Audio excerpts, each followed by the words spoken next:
Rama agrotech, शेती तुमची, खात्री आमची.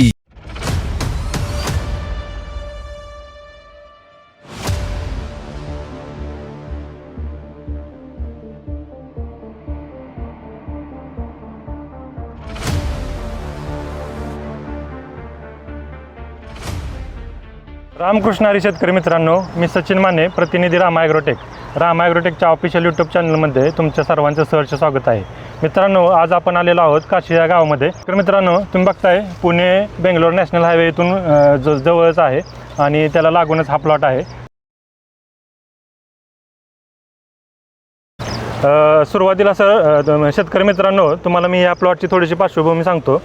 या प्लॉटमध्ये रामा ॲग्रोटेकने 2 चॅलेंज पूर्ण केलेले आहेत. पहिलं चॅलेंज महत्त्वाचं आहे.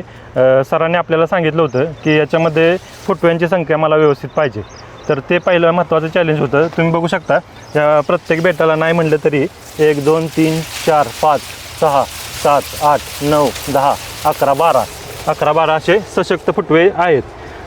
दुसरं चॅलेंज होतं याच्यामध्ये शेतकरी मित्रांनो, हा प्लॉटला काय झालं होतं, थोडासा पाण्याचा प्रॉब्लेम. साधारणतः टेम्परेचरचा जो पिरियड होता त्याच्यामध्ये 2-2.5 महिने ह्या प्लॉटला पूर्ण पाणी बंद होतं आणि प्लॉट पूर्ण वाळून गेलेला होता. सरांनी मला बोलवून घेतलं आणि विचारलं की बाबा हा प्लॉट जिवंत होऊ शकतो का. तर सरांना मी कॉन्फिडन्स दिला की आपण रामा ॲग्रोटेकच्या माध्यमातून हा प्लॉट तुमचा परत हिरवागार करून तुम्हाला दाखवू. हे होतं दुसरं चॅलेंज. आता आपण सरांकडनं जाणून घेऊया. सर, तुम्हाला जे रामा ॲग्रोटेक जे म्हणत होतं की शेती तुमची, खात्री आमची असेल, किंवा सुरुवातीला तुम्ही आता थोडेसे ते तुमचं थोडासा हे परिचय आम्हाला जाणून द्या. तुम्ही शेतकरी संघटनेचे जे आहे, तुमच्या संघटनेबद्दल थोडंसं सांगा. नमस्ते, मी हेमंत रामचंद्र जाधव, शरद जोशी विचारमंच शेतकरी संघटना, सातारा जिल्हा उपाध्यक्ष, तसेच प्रदेश सदस्य, महाराष्ट्र राज्य. ही लागण सरासरी 12 डिसेंबर 26ची आहे. 12 डिसेंबर 26ची लागण आहे. हा प्लॉट, हे बियाणे वसंतदादा शुगर इन्स्टिट्यूट मांजरी पुणे इथून रोप लागण केलेली आहे. ह्या बियाणा रोप लागणीला सुरुवातीपासूनच आपण रामा ॲग्रोची सर्व प्रोडक्ट माने सरांच्या मार्गदर्शनाखाली वापरलेली होती आणि ह्याला 20-25 चांगले फुटवे जोमदार आलेले होते. परंतु म्हणजे सर, तुमचं पहिलं जे हे होतं, म्हणणं होतं की बाबा तुम्ही व्हिडिओमध्ये सांगताय बाप दाखव नाहीतर श्राद्ध घाल.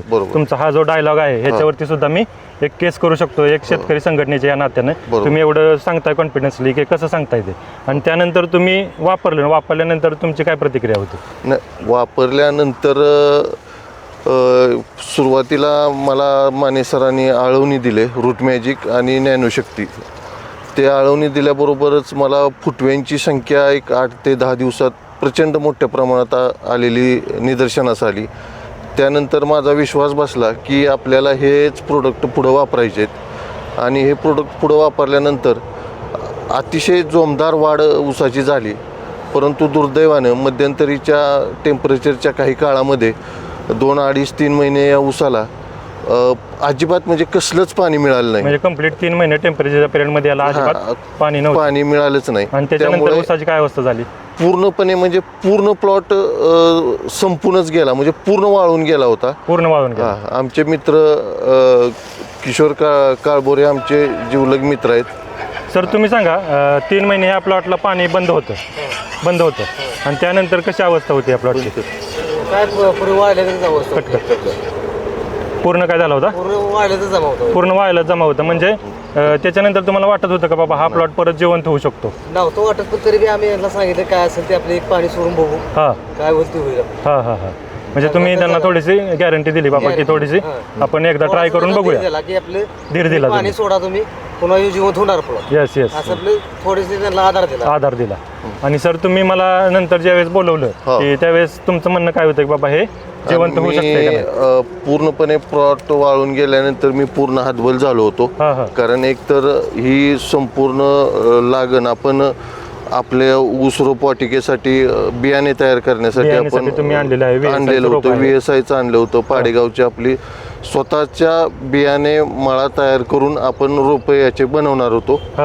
आणि पूर्णपणे पाण्यामुळे हे सुकून गेल्यानंतर मी थोडंसं खचून गेल्यानंतर मी माने सरांशी संपर्क केला आणि मी त्यांना म्हटलं मी काय प्लॉटवर येणार नाही, तुम्ही माझ्या परस्पर प्लॉटवर जाऊन पहा, जर जगणार असेल तर सांगा, नाही तर मी संपूर्णपणे हा ऊस काढून टाकणार आहे. परंतु त्यांनी काही प्लॉटला माझ्या व्हिजिट दिली, मी नसताना व्हिजिट दिली आणि व्हिजिट दिल्यानंतर त्यांनी मला आश्वासित केलं की हा प्लॉट 100% आपण पूर्वीप्रमाणे जसा पूर्वी लागणीच्या वेळी होता तसा आणू शकतो.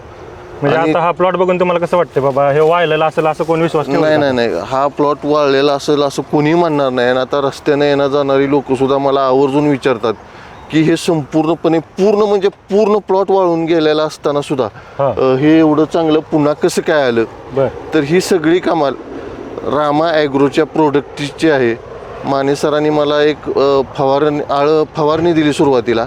फवारणी दिल्यानंतर त्याच्यावर थोडंसं तेज आलं, पानं हिरवी व्हायला लागली, त्यामुळं माझा थोडासा कॉन्फिडन्स वाढला. त्यानंतर त्यांनी एक फवारणी दिली. फवारणी दिल्यानंतर आज ही प्लॉटची अशी अवस्था झालेली आहे 10 दिवसातच. आणि फवारणी दोन्ही तुम्ही केलं? आणि अजून एक फवारणी अजून ह्याला बाकीच आहे द्यायची. एक फवारणी जे दिलेली आहे त्यातली शिल्लक अजून आहे. म्हणजे जी तिसरी फवारणी होती वाळल्यानंतर जी त्यांनी दिली होती, एक आळवणी, एक फवारणी आणि पुन्हा एक फवारणी, त्यातली अजून एक फवारणी द्यायची बाकीच आहे. म्हणजे पूर्ण आता तुमचा पहिल्यासारखा ऊस झालेला आहे. पाण्याची रुंदी बिंदी एकदम चांगली आहे. हो, पानाची रुंदी उंची सेम रस्त्यावरून बघितलं तर एकसारखी आहे. अतिशय चांगली कॅनोपी आलेली आहे आणि पूर्णपणे चांगला काळोखीनं प्लॉट पूर्वीसारखा झालेला आहे. बरं, आता महत्वाचं सर, जे आपण म्हणतो रासायनिक खत तुम्ही जर वापरली असती वाळल्यानंतर ऊस, तर झाला असता का असा ऊस? नाही, असा झाला नसता. आणि महत्वाचं म्हणजे तुम्ही हे जो रामा ॲग्रोटेकच्या माध्यमातून खर्च केलाय तो तुम्हाला कसं वाटतं? भरपूर खर्च केला का? नाही, अगदी तोकडा खर्च झालाय. माझ्या जवळजवळ 3 ते 4-5 एकराला मिळून सरासरी सुरुवातीपासूनचा ते आत्तापर्यंतचा फक्त 10 ते 12 हजार रुपये खर्च झाला. 10 ते 12 हजाराचा तुम्ही भागलेला आहे, खर्च केलेला. हो, बरोबर. हो. म्हणजे आपण जे म्हणत असतो की बाबा जैविक शेती काळाची गरज आहे. आणि आता ते आपल्या भागात पाणी पण जास्त होतंय, रासायनिक खतं पण जास्त होत आहेत. बरोबर. मग आता जी आपली जमीन मरत चालल्या ती परत जीवन करण्याचं काम हे रामा ॲग्रोटेकच्या माध्यमातून चांगलं होतंय. आणि महत्वाचं म्हणजे कमी खर्चामध्ये होतंय. कमी खर्चामध्ये होते. मग बाकी इतर शेतकऱ्यांना तुम्ही काय सांगाल? तर म्हणजे तुमच्या संघटनेच्या मी माझ्या शरद जोशी विचार मंच शेतकरी संघटना सातारा जिल्हा उपाध्यक्ष म्हणून माझ्या ज्या शेतकरी संघटनेचे जे काही सदस्य असतील किंवा इतर शेतकरी असतील त्यांनी माझ्यावर पूर्णपणे विश्वास ठेवून रामा ॲग्रो प्रोडक्ट्सची औषधे वापरावीत आणि आपली शेती फायदेशीर करून घ्यावी. कमी खर्चात जास्त उत्पन्न रामा ॲग्रोटेकशिवाय मिळू शकत नाही.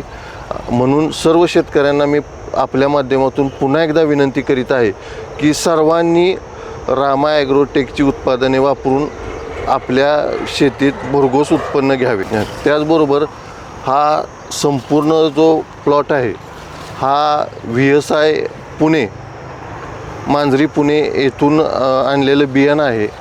आणि ह्या प्लॉटचे आपण नर्सरीसाठी रोप बनवणार आहोत. आता जून ते ऑगस्ट सप्टेंबरपर्यंतचे बुकिंग फुल झालेलं आहे.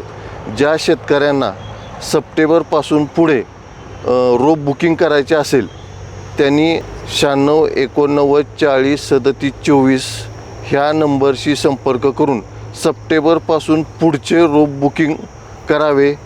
आम्ही आपणास खात्री देतो की अतिशय चांगल्या पद्धतीचे रोप वसंतदादा शुगर इन्स्टिट्यूट मांजरी पुणे येथून आणलेल्या बियाण्याचे, तसेच आपले ऊस संशोधन केंद्र पाडेगाव येथून आणलेले बियाणापासून आपण रोपे बनवतो.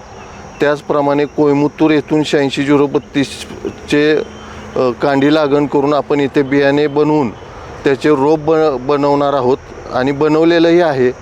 सप्टेंबरपर्यंतचं बुकिंग फुल झालेलं आहे. ज्या शेतकऱ्यांना पूर्व हंगामी रोप लागण करायची असेल त्यांनी आत्ताच 96 89 40 37 24 ह्या नंबरवर संपर्क करून आपले रोप बुकिंग करावे ही मी आपणास विनंती करतो. सर्वात महत्त्वाचं म्हणजे ह्या प्लॉटला कोणत्याही प्रकारचे एक कणभरसुद्धा रासायनिक खत टाकलेलं नाही. ह्या प्लॉटला पूर्णपणे रामा ॲग्रोटेकची आळवणी आणि माने सरांनी दिलेल्याप्रमाणे सर्व फवारण्या घेतलेल्या आहेत आणि ह्या आळवणी फवारणीवर हा आपल्याला समोर दिसतोय तो प्लॉट आहे. इथून पुढेही मी बियाणे रोप बनवण्यासाठी सुद्धा पूर्णपणे रामा ॲग्रोटेकचीच औषधे वापरणार आहे. हां, ज्यांना कुणाला हा प्लॉट पाहायचा असेल त्यांनी पुणे बेंगलोर रोड, साताऱ्यापासून 26 किलोमीटर आणि कराडपासून 26 किलोमीटर, मुक्काम पोस्ट काशीळ, तालुका जिल्हा सातारा येथे प्रत्यक्ष प्लॉट पाहणीसाठी यावे.